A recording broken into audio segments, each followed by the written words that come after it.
Hey guys, today's quick review is about a couple of budget clones that I got over the past few months that I think for the price are worth checking out.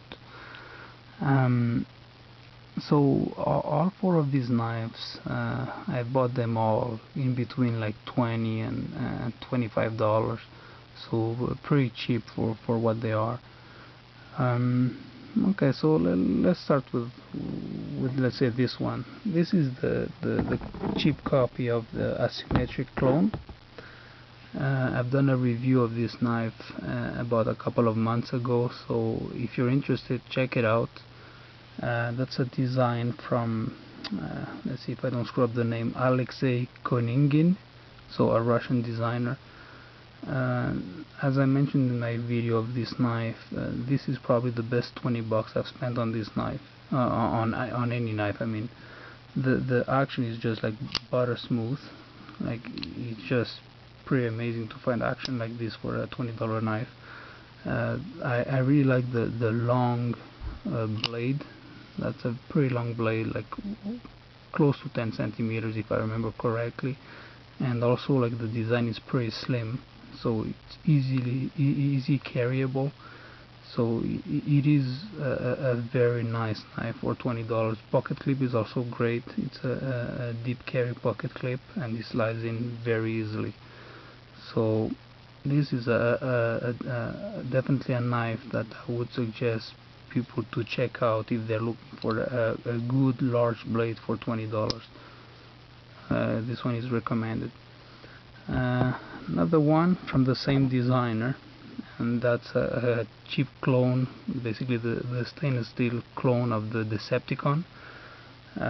This is a knife, if I remember correctly, originally manufactured by Custom Factory. I think the original goes for like $600 or $700 or $1,000, something along those lines. What attracted me on this knife is simply the aesthetics of it, like the machining on the knife, like the fact that there is multiple layers on the scales, and just basically overall the design of it, like a futuristic design.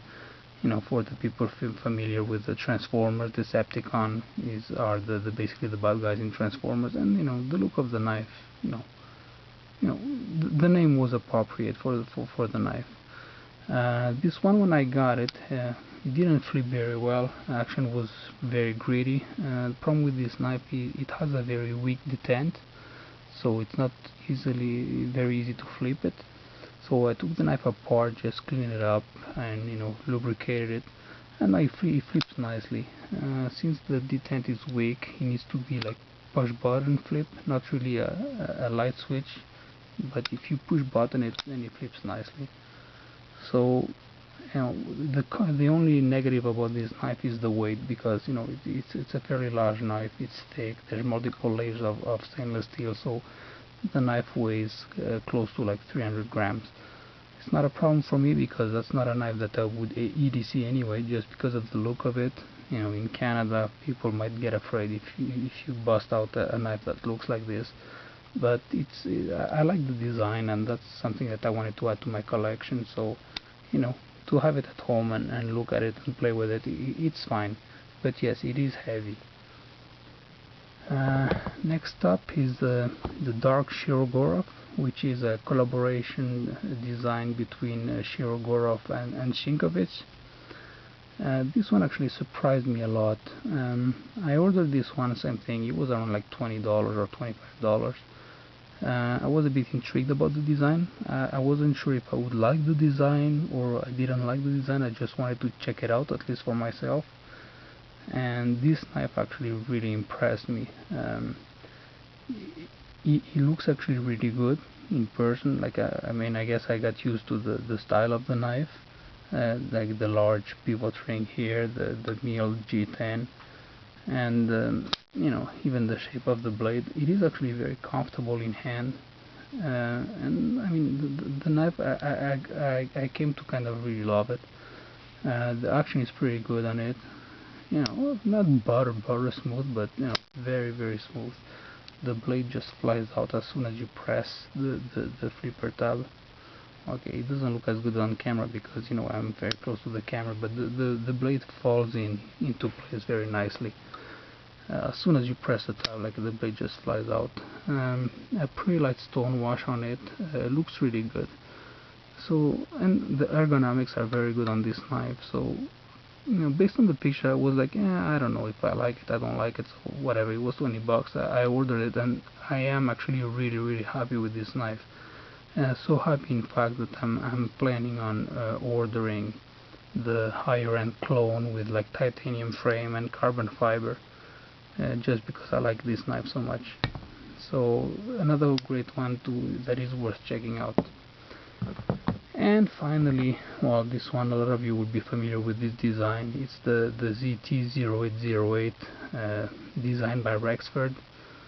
Same thing. I was, you know, this one I knew that I liked the design based on the picture, but I just wanted to have a feel for it. This is not the higher end clone with titanium frame. This is the stainless steel clone. And I mean, same as the Decepticon, it wasn't very smooth out of the box. As a matter of fact, the Canada Customs opened the bag with this knife and sealed it back up, because, you know, it wouldn't really flip all the way as it came out of the box. But again, after cleaning and adjusting the pivot, lubricating, now it flips very nicely, no problem at all. This is a really nice design. It's a bit smaller than the other knives. I think the blade length is around 8 centimeters, but it is very comfortable on hand, and it's definitely a nice knife to EDC. Not too big, not too small, very comfortable. The blade shape is really nice. Again, the downside of this is because since this one is a cheap clone, it's all steel framing, so it is a bit heavier than it should be. But, you know, for $20, it's worth to try and see if you like the design or not, at least in my opinion. The real one, I don't know exactly the pricing of it, but it goes probably around like $250. And don't get me wrong, it is not extremely expensive, and I think the real one is definitely worth the price if you like the design that much. Definitely a good knife for EDC. And, you know, and it's nice to try, to be able to try this design for this price, right? So yeah, if I would have $250 to spend on a knife, yeah, I would probably consider this one. It is a nice design, and definitely a knife that I could see myself using every day. Okay guys, so that's it for today. Take care.